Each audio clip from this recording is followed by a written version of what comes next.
Hello happy people, welcome back to my channel, and today I'm going to do my next installment of Tales from the Peace Corps.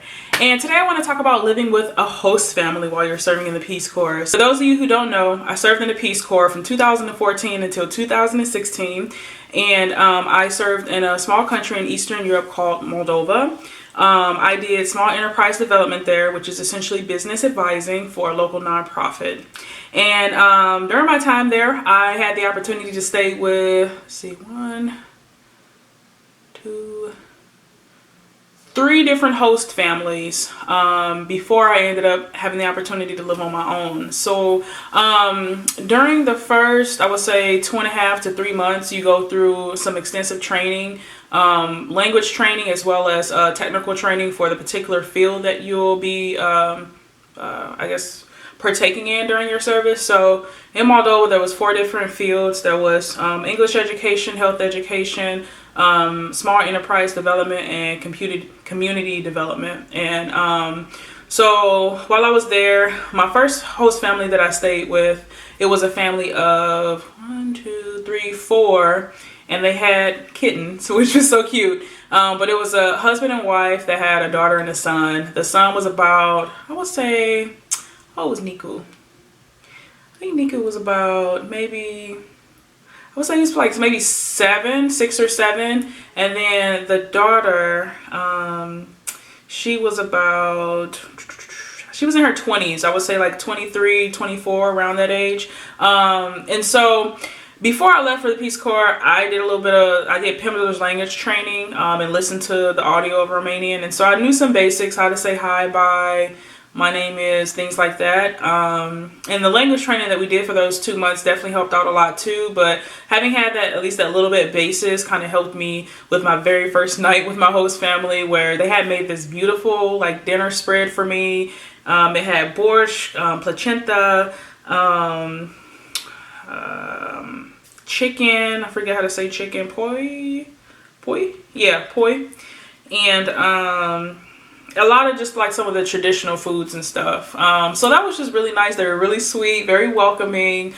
Dinner was a little awkward because I really couldn't speak the language that well, but yeah, the family was just nice and very loving, and yeah, I really enjoyed living with them. They were probably my favorite host family, and I hate to say favorites, but it just really, I don't know, it felt homey there, and I felt like I was really a part of the family. So that was the first host family, and I had my own room. It was a 2-story house actually, so I lived upstairs. I had my own room, and it was pretty spacious. I had a bed, a dresser, and I had like a little desk where I can kind of work out of. And so that's where I lived for the first 2.5, 3 months of my service. And after that, then they placed me in that house. I'm going to say this too was in the capital of Moldova, in Chisinau, and so all the volunteers kind of lived in that neighborhood. And then after we finished with our training, we were all placed into our permanent sites, where we just was pretty much spread all throughout Moldova, north, central, south Moldova, everywhere. And so I was more so still central, but I lived about 2.5, 3 hours from the capital, depending on if you get transportation or not. And it's like a 45-minute drive, but it took 2-3 hours to get there based off how transportation ran that particular day. And so the first host family I stayed with, they were really sweet too. It was Mediana, Nicoletta, and for some reason the little girl, her name is slipping me, but essentially it was a mother with 2 girls. The one girl was like 21, and the other girl was like she was probably 3 or 4. And her husband was working in Italy, and they had a really nice house. It was a 1-story house. I had a bedroom. It was a little bit smaller than the last room that I had, and it was a couch that pulled out into a bed, and then I still had a desk, and like, I don't know if I had a dresser. Yeah, I had a dresser. I had somewhere to store my clothes. A dunlop is what they call it, but I had a wardrobe where I could store my clothes in. So a dunlop de Heine, yeah, like a clothing wardrobe. And so the space was very comfortable. It was very clean. It was very modern too. I love the layout of the house and everything. The host family, she was really nice. She tried. I don't know what it was. I think the most difficult thing for me at that particular house was that I never felt like I had any privacy. And I don't think she was very intentional on making me feel that way, but I also was very like sad and depressed with my placement. Overall, I learned to enjoy and love it, but it was just really hard. And then the other thing was, it was like a 30-minute walk from her house to work every single there and back.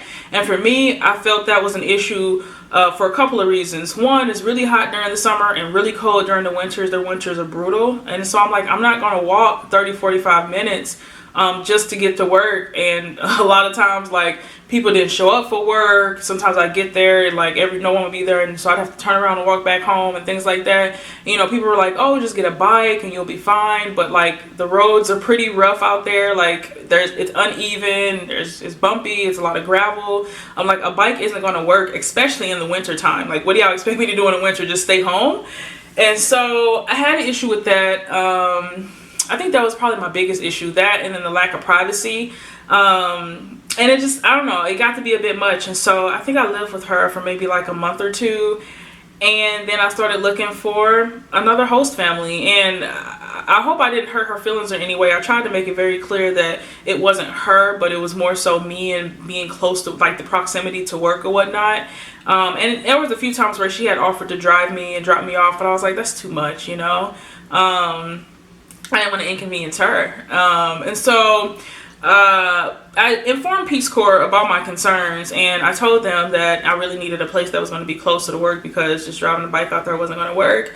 They came out, took a look around, and was like they'd help me, and honestly they never did. And so me, with my limited Romanian, only having been there 4 or 5 months, I was pretty much going around asking people if I could live with them, and if I found somebody who was decent enough to, if I found somebody who met Peace Corps qualifications, then I could move in with them. And so first I started off with asking my site mate.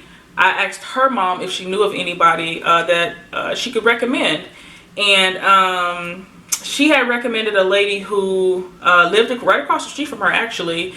And her husband was also away in Italy working. And it was just her. She was an older woman. She was like in her early to mid 50s. And that was an option. And then I had asked my work partner if she knew of anybody. And she recommended someone. Peace Corps came out, interviewed them, and just, they weren't a good fit. And so I went ahead and interviewed with the other lady. And we hit it off well. She was a very progressive woman. She actually used to be the mayor of that village, which was pretty cool. So she was very progressive in her thinking, a very strong, independent woman, you know, was very well versed on politics, and just, we had really nice intellectual conversation. And so I was like, this would be perfect. She also had a 2-story house. My room was upstairs. And just, I think I knew that it was going to give me the privacy that I was looking for and wanted, along with, you know, just feeling comfortable. And it was only like a 7-minute walk to work and 7-minute walk back. So it was close proximity. I vibed well with the lady. So I was like, this is a good fit. I had Peace Corps come out. She met all the qualifications, and I moved. And so I stayed with her for about a year. I think it was a little under a year, for maybe like 8 or 9 months or something like that. And I loved staying with her. I mean, she made dinner for me a couple times out of the week.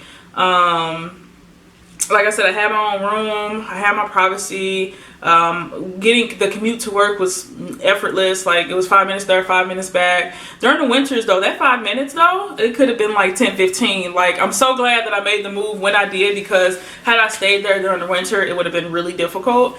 And so living with her was great and everything, but then I got to a point where, I don't know, I just kind of wanted my independence back. Like, again, nothing she did wrong, but I was just ready to be on my own again. Like, when I lived here in the States, I lived on my own. I cooked for myself. You know, I'm a grown woman. I can take care of myself, and I kind of wanted that while I was in Europe too, because I had a lot of stressors with my partner that I worked with, and so I didn't want home to be stressful or anything like that.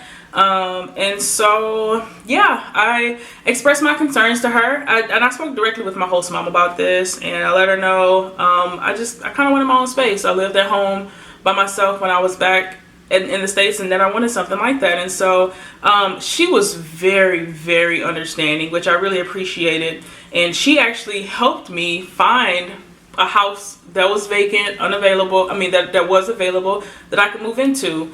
And so there was this couple that lived 3 houses down from her, everybody was in Italy, but they lived in Italy as well. And maybe once a year they'd come back and check on the property, and then they'd go back off again. And so, yeah, they had came back during that summer. We all got together and we met,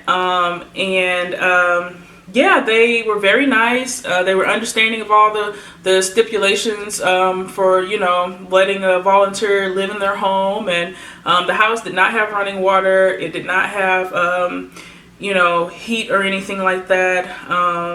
I did have an outhouse. And those were some of the luxuries that I actually gave up in order to have my independence back while I was in the Peace Corps. Because at all of the host families that I stayed with, I was very, very fortunate to have running water at all of them. I was able to take a hot shower at all of them, and I was able to use the bathroom indoors at all of them. And that's something that's not very typical for most volunteers. And so those were some of the luxuries of the Western world that I actually had to give up in order to get my independence back. And I realized mentally it was very taxing living with somebody else, and so I made that sacrifice, you know. So I gave up all of those things so that I can have my sanity, and I was very, very happy with that decision. And it taught me to be tougher too, and really get more of an authentic Peace Corps experience. You know, a lot of times people say that serving in Moldova is kind of posh corps, which that's subjective based on who you are and where you're placed. But I'm not saying mine was posh corps all the way through, because it wasn't. But I think that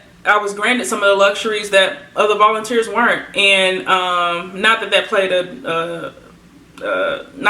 a factor in my wanting to live on my own. It really was just the fact that I wanted to be by myself, and I was really lucky to get that opportunity. And so I had a house. It was a 1-story house. So the couple, they closed off part of the house, which had the casa madre, which is like this big dining room or whatever. They closed that part off and stored everything else that they didn't want me to have access to in their room and locked it.